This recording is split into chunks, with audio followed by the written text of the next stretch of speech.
When all of these allegations and lawsuits came apart, why didn't you speak? I said I was gonna tell my truth. What was your experience like, dating him? I don't really feel like you addressed everything. Talk, Cole. And congratulations, young Miami. Run as fast as Cassie did. Spoil me, spoil me, spoil me. Everything wants to spoil me. It comes times 11, so lucky like 7, receiving my blessings enjoyably. I'm open to it and I'm ready. My mind and my energy steady. Receiving the flood of the blessings that come in like water, the flow is so heavy. When it comes to Diddy, why do you think that you are so heavily involved in everything? Like everything that comes out about him, like you said, it's automatically, well, what you think? Mm-hmm. Well, how you feel? What you got to say? Because people feel like I was Diddy's biggest cheerleader and I made him my brand. And I feel like Diddy was on brand for me. I got with Diddy environment to my life. I had him at the office. I was still doing Risha Roulette in the split. All right on. Ari slapping my ass. I ain't never think I was bigger than the program. I was still on my City Girl shit. I was still doing remixes. Don't play with it. You know, Gucci Mane. First impression. I was still working. City Girls was on tour with Jack Harlow. We had At Bad. Diddy came to me with the song. Told JT, let's get on this record. Like, I was still doing City Girl shit. I was heavily involved in the group. I never thought I was bigger than the program. So, with Diddy, what was your experience with dating him? Because I feel like in the headlines, it's a lot of just chaos and it's a lot of allegations. And so I think that's what makes people feel like, well, since you were so heavily involved, you were a part of these things or you were around these things. So what was your experience like, dating him? Well, I met Diddy at P Party and I met him when he was in a love era. And I met Diddy when the world was celebrating him and giving him his flowers while he was alive. Mm-hmm. Like he was getting the Global Icon Award, the Lifetime Achievement Award, the Key to the City. He had a new album that was coming out. So I was celebrating him with the world. And I just feel like everybody trying to crucify me for it. Like, you was his biggest advocate. You was his cheerleader, but I was just celebrating when the world was celebrating him. Mm-hmm. So why am I being crucified or why am I being separated? Yeah. When I was dating him, it was love, love, love. The frequency is high. We used to laugh because that's like him saying it's always, what's up, queen? Yes. So I just felt like I met him in a whole new era and that wasn't my experience. Mm-hmm. Like when I met him, it was just like, I told y'all on season 1, I even asked him like, why you fucking with me? Why you fucking with a city girl? Yeah. Why you coming into my world? Because I'm on some whole other shit. Like, you know my lyrics and stuff. Yeah. And it's just like, when I got with him, he was just a man. Like, it was more of like, okay, we ain't gonna do that. We gonna sit, we gonna communicate, we gonna get solutions. What's going on? Like, we ain't even going that route. So that was my experience with him. So a lot of the things that people really like say about him, you didn't experience that as in dating. That's not something that you saw. So is that the reason why you never said anything? Is that the reason why when all of these allegations and lawsuits came apart, like, why didn't you speak? Because I can't speak on something that wasn't my experience. And I can't speak on something that I don't know. I can't speak on these allegations because I wasn't around at the time. I don't know that person and that wasn't my experience. So with you being, I feel like, a survivor of domestic violence, he never hit you in a relationship. He was never violent. Was that something that you had to tolerate, or that wasn't a part of, because I feel like that's the biggest thing to him right now is, what he going through in these lawsuits and, that video that came out. And it's like, I feel like a lot of people are wondering, was that your experience? And I know personally that you've been through domestic violence before, and I don't think that's something that you've grown from and that you don't tolerate. I've been through domestic violence in 2 relationships. And I told myself, after the second relationship, I would never put myself in that situation again, especially now being that I'm a mom. I'm a mom. I was a mother then, but like having a daughter, like I would never put myself in that position. I don't stand for domestic violence. I'm just not going for that. So do you feel like with dating Diddy, like, was it a business relationship? Do you feel like it was beneficial for you? I feel like it was beneficial for both of us. I think that, like, I was able to come and be a brand ambassador for Deleon and take it to a whole nother level. Because I feel like, I won't say nobody wasn't drinking Deleon, but Nobody wasn't drinking Deleon. But when I came, it was just like, it's a city or a summer, we drinking Deleon, we acting bad. So I feel like I was an asset. I honestly just feel like with Diddy, like, I met him at a P party and I don't know what his intentions was, but I don't know if it was like business or he really liked me, but I felt like, when he got me, he really saw something in me. And that's why he was like, you know what? You got a big personality. Like you should do a podcast. Like you know how to engage in conversations. Like you know how to ask good questions. So I felt like, I came into his world and I was able to like turn everything he had going on up a notch. Like, he had Deleon. I was able to have the whole world drinking Deleon, putting in his songs. Like I made it popular, Yeah. And then with Revolt, I was able to come and make it the #1 podcast on Revolt. Yeah. So I felt like, and then with him, it was like he was able to, take my career to the next level. I did the Met Gala. I got ready with Vogue. Like I wasn't going into the relationship thinking like, I want to get a purse. I want to go on private jets. I want to get diamonds. Split after Diddy decided to reduce the monthly allowance he's been paying Caresha from $500K a month to just $200K. Diddy gave Miami a credit card with a $500,000 per month spending limit, and she used every cent of it. Diddy recently decided to downgrade his bae and her spending limit to just $200,000 a month, and that reportedly caused trouble in their relationship. It's not like he cut her off completely. He just cut back a little. This was also exposed by Jaguar Wright, who said Miami was probably doing some unspeakable things for Diddy, and that's why $200K was not enough for her to stay in that relationship. What the f is going on in that relationship that $250K ain't enough? Could see some things. That ain't worth $250K. That's gotta be some dark Like, people are not understanding that girl quit $250K. Well, I'm sorry, $1 million every quarter. Shit. Now, she was getting $2 million a quarter, but then she got, got going on that's so deep that it ain't worth $1 million a quarter. And according to what Diddy did to Cassie, I don't even want to begin to imagine what Diddy makes Miami do. Anyways, as y'all can see, this isn't the first time that Diddy used Miami. And to be honest, it worked in the past. I mean, everybody was talking about them. And Miami even got to successfully launch her talk show on Diddy's network, Revolt TV. But I don't think it's gonna work out this time around because the allegations against him are too serious, and really no amount of publicity stunt can pull him out of this one. In fact, just a few days ago, 2 women also filed a multi-million-dollar lawsuit against him for the same exact things that Cassie sued him for. One of them goes by the name of Joy Dickerson Neal, and she claims in her lawsuit that Diddy and SA'd her back in 1991 when she was still a college student.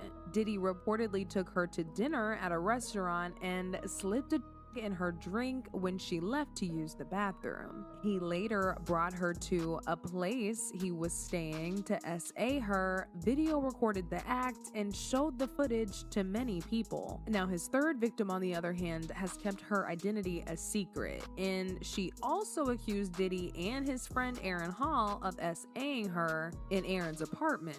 She claimed that even days after the incident, Diddy came to her house and choked her till she passed out. And according to sources, there are more victims who are preparing to come out with their stories too. It looks like Cassie's lawsuit did exactly what a lot of Diddy's victims needed for them to come out and share what he put them through. And as for Young Miami, well, fans were not here for her allowing Diddy to use her and her kids as his little puppets to sway the public into sympathizing with him, and better believe they dragged her to filth for it. it. One person said, I'm not trying to be funny, but this man is despicable. If he wants to pay Young Miami 6 figures for a cover-up, it says a lot about her as a woman. It's sad. Another person said, I mean, when those photos of Diddy acting distraught didn't make me feel sorry for him. I was just like, oh, good. Karma is doing its work. So if it's on purpose, it didn't work in his favor. But now I want to know your thoughts. What do y'all think about Miami allowing Diddy to use her kids to gain some sympathy? And do y'all think Diddy is desperate enough to pay Young Miami over 6 figures to help him distract the public? Y'all been knew what to do. Let me know your thoughts in the comments. Do you feel like have things been rocky between y'all two? Like, I just feel like we outgrew each other. I feel like she was in LA, I was in Miami. She was been working on her shit. I didn't know. And I just feel like every time we try to get together, it just didn't hit. Y'all last album didn't do well. And I feel like even in interviews, y'all weren't in sync. And it didn't look like something that just happened. It looked like something that's been occurred. I was just like, ain't no money in the group. You know what I'm saying? Like, we're not going to the studio together. I'm doing a feature. People calling for the City Girls. You know, it's either me or it's you. It just wasn't connecting no more. And I just felt like that's what really made me, like, start my own brand. Like, I got to do something because I'm in this group. The group ain't making no money. We not working. So it just became a point where we was just, like, on 2 different pages. I think that's an honest answer. You know, what do you do if you are in a group, y'all aren't connecting, you find out your partner is working on her solo project and featured on a Nicki Minaj remix and just not a city individual in. Okay, not a city girl in. Like, share, comment below. What do you guys think about Caresha's comments on why her and JT split and there's no longer city girls? I want to hear from you because I love y'all. And we back. If y'all really pay attention to this interview, all the answers Young Miami gave about JT came directly from social media. Because during this rollout, when they were doing the interviews, everything seemed awkward. And people were online saying, hey, well, JT lives in Los Angeles. Miami lives in Miami. How is things working out in the studio? What is really going on? And I clearly remember the fans asking those questions and getting cussed out left and right.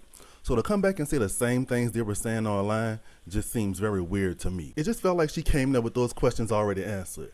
And honestly, that's the problem. The fans want to know a genuine reason on what happened with this group. Like, what is the real issue? And all of the, oh, we weren't connecting and we had a talk and we decided we were going to do our own thing.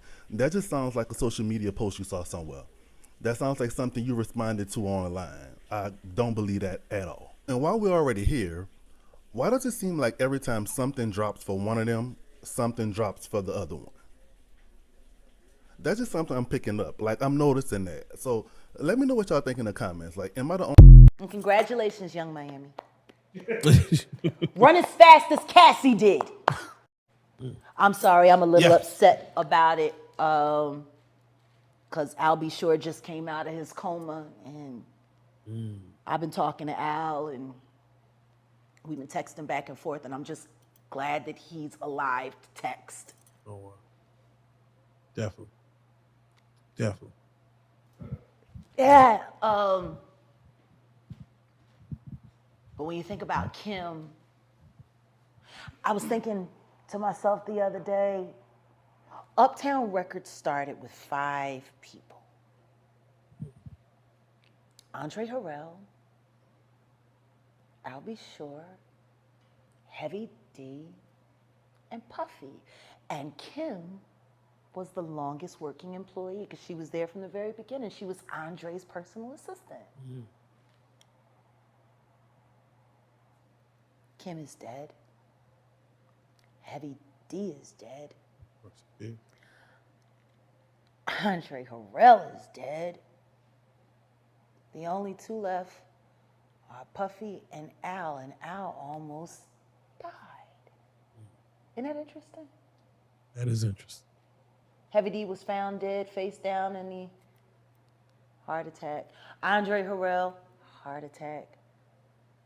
Kim died from pneumonia, but there's the first coroner's report that said that she died, it was ruled a homicide, and they found toxins in her body to prove that she had been poisoned. You know, they have poisons that create heart attack and pneumonia-like symptoms. And then right after that, Al had a meeting, and I was going to meet up with him because we were in Vegas. And then the next thing you know, you want to know what they all...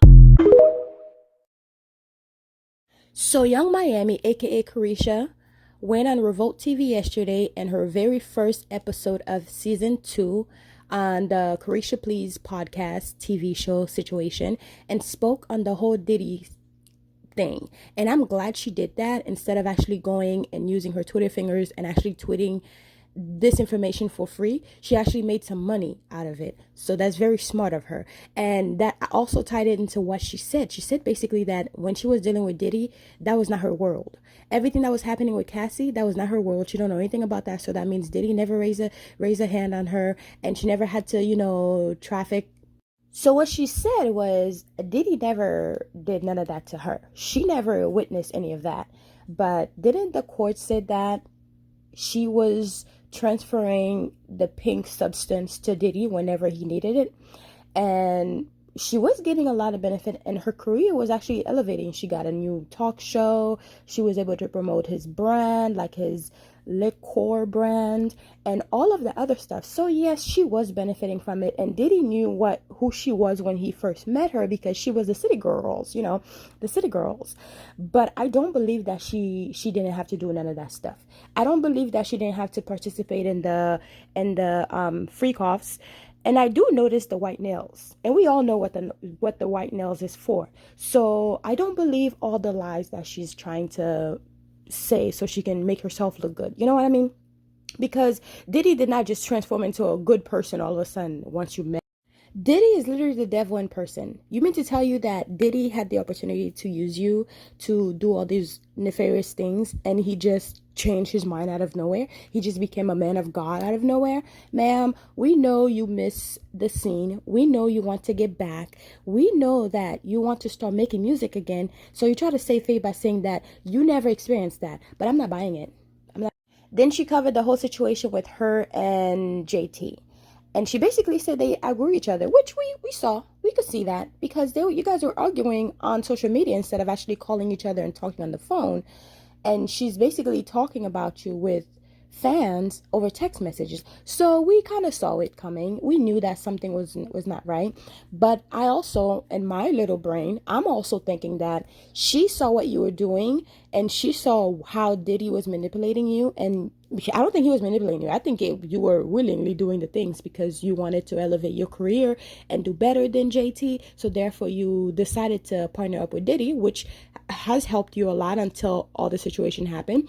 But I think she saw that and she did not agree with it, and she stepped away. Although like she's not that great either, because she's with Lil Ucifer, which is he's definitely a weirdo, but I don't think she would scoop as low as you did when it comes to like all the allegations that is to have to do with Diddy right now. I think you saw the money and you decided, you know what, this is my way out, and she didn't agree with it, and you probably were trying to convince her. So now Saucy Santana, allegedly, who is your best friend now, is the one who would put up with everything. So you kept him around. So you found a new best friend and decided to deal with him instead of her, because she's been around